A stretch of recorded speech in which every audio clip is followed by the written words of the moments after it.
Assalamualaikum warahmatullahi wabarakatuh. Pada pertemuan kali ini kami akan mempresentasikan tugas kelompok mengenai pajak bumi dan bangunan, yaitu pada mata kuliah perpajakan 2 yang kelompoknya dianggotai oleh Trisnawati dengan NIM 2043056, Tiara Safikri dengan 2043024, dan Yasmin Trizara dengan NIM 2043061. Dengan dosen pengampu Ibu Karolin Kesviani, SE, MAK, AK.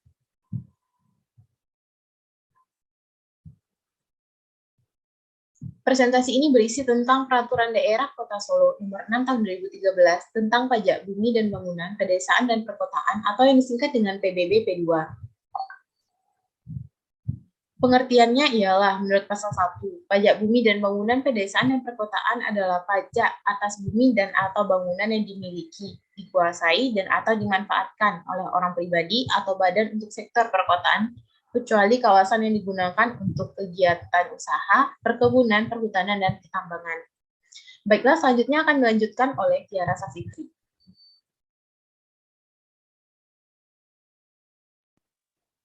Baiklah, saya akan melanjutkan presentasi dari Yasmin, yaitu nama, objek, subjek, dan wajib pajak, pasal 2. Nama, setiap kepemilikan, penguasaan, dan atau pemanfaatan bumi dan atau bangunan, pedesaan, dan perkotaan dipungut pajak dengan nama pajak bumi dan bangunan, pedesaan, dan perkotaan. Untuk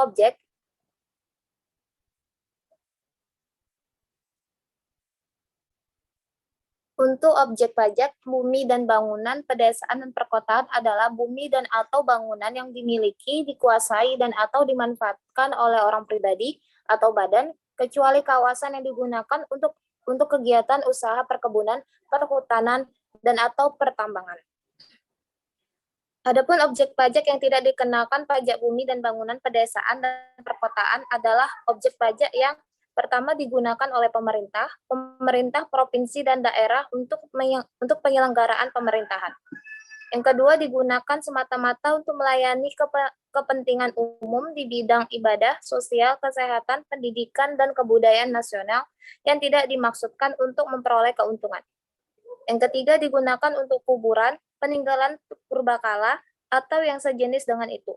Yang keempat, merupakan hutan lindung, hutan suaka alam, hutan wisata, taman nasional, tanah penggembalaan yang dikuasai oleh kota, dan tanah negara yang belum dibebani oleh suatu hak.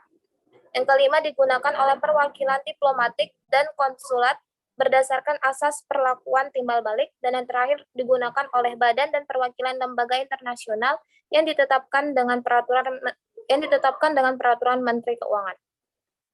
Selanjutnya untuk subjek. Subjek pajak bumi dan bangunan, pedesaan, dan perkotaan adalah orang pribadi atau badan yang secara nyata mempunyai suatu hak atas bumi dan atau memperoleh manfaat atas bumi atau memiliki, menguasai, dan atau memperoleh manfaat atas bangunan.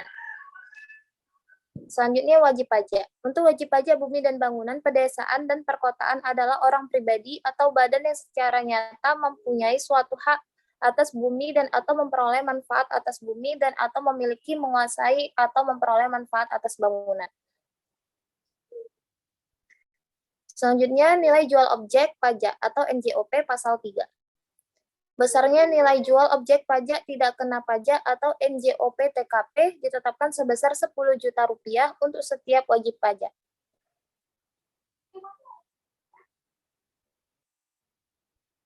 Dasar pengenaan pasal 4.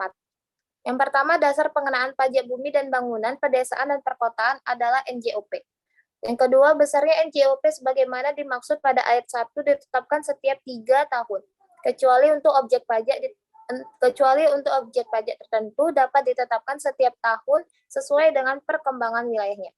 Yang ketiga, besarnya NJOP sebagaimana dimaksud pada ayat 2 ditetapkan dengan peraturan wali kota. Selanjutnya, diserahkan pada teman kita Trisna.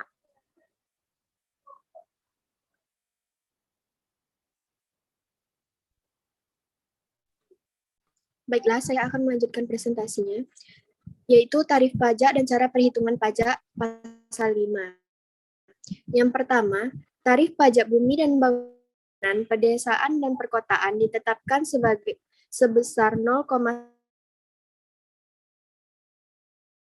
untuk NJOP sampai dengan 0,2% untuk di atas NJOP di atas 1 miliar rupiah.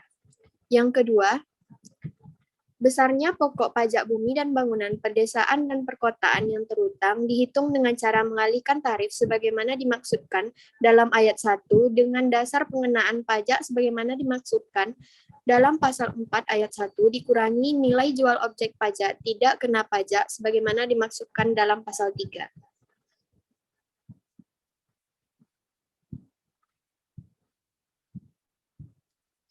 Wilayah pemungutan masa pajak, perhitungan dan saat pajak terhutang. Yang pertama, wilayah pemungutan. Pajak bumi dan bangunan, perdesaan dan perkotaan yang terhutang dipungut dalam wilayah Kota Solo. Yang kedua, masa pajak. Tahun pajak bumi dan bangunan adalah jangka waktu 1 tahun kalender. Yang ketiga, perhitungan dan saat pajak terhutang. Saat yang menentukan pajak yang terhutang adalah menurut keadaan objek pajak pada tanggal 1 Januari.